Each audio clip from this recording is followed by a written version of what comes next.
Iran से एक और दर्दनाक खबर सामने आ रही है। इजरायली अमेरिकी हमले में ईरान के supreme leader Ayatollah Ali Khamenei की मौत के बाद उनके परिवार के कई सदस्य भी मारे गए, जिनमें उनकी बेटी, दामाद, बहू और नातिन शामिल हैं। आइए जानते हैं अब उनके परिवार में कौन कौन बचा है। खामेनेई के 3 बेटे और 3 बेटियां हैं। उनकी मौत के बाद उनके दूसरे सबसे बड़े बेटे मुस्तफा हुसैनी खामेनेई को ईरान का सुप्रीम लीडर बनाया गया है। बताया जा रहा है कि इजरायली अमेरिकी हमले में मुस्तफा की बीवी जहरा हद्दा अदील की भी मौत हो गई है। हमले में खामेनेई की किस बेटी, दामाद और नातिन की जान गई, फिलहाल इसकी जानकारी सामने नहीं आई है। खामेनेई की बीवी मुंसिरह खोजास्तेह बघेरजादे हैं, जिन्होंने शायद ही कभी पब्लिक अपीयरेंस दी हो। उनके सबसे बड़े बेटे का नाम मुस्तफा हुसैनी खामेनेई है, जो पेशे से एक मौलाना है। मुस्तफा कौम एक मदरसे में पढ़ाते हैं। खामेनेई के सबसे छोटे बेटे मसूद हुसैनी खामेनेई हैं। खामेनेई की 3 बेटियां बुशरा और होदा और मीसम हैं।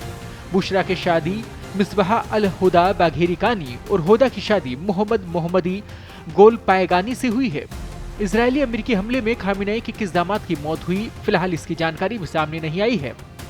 खामेनेई के कई नाती पोते भी हैं, जिनकी पहचान पब्लिक नहीं है। बता दें कि अमेरिका इजराइल द्वारा ईरान पर हमला किए जाने के बाद तीसरे दिन भी दोनों तरफ से मिसाइल, रॉकेट और ड्रोन हमले जारी हैं।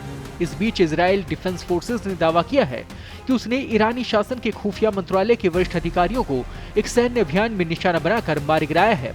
IDF ने कहा है कि सैयद यहा हमीदी, जो इजराइल मामलों के लिए खुफिया मंत्रालय में उपमंत्री के पद पर थे, वो इस कार्रवाई में मारे गए हैं। बयान में आरोप लगाया गया कि हमीदी यहूदियों, पश्चिमी देशों से जुड़े लोगों और विदेशों में शासन विरोधियों को निशाना बनाने वाली गतिविधियों का नेतृत्व कर रहे थे। इसके अलावा जलालपुर हुसैन, जो खुफिया मंत्रालय के जासूसी प्रभाग के प्रमुख थे, वो भी इस अभियान में मार गिराने का दावा किया गया है।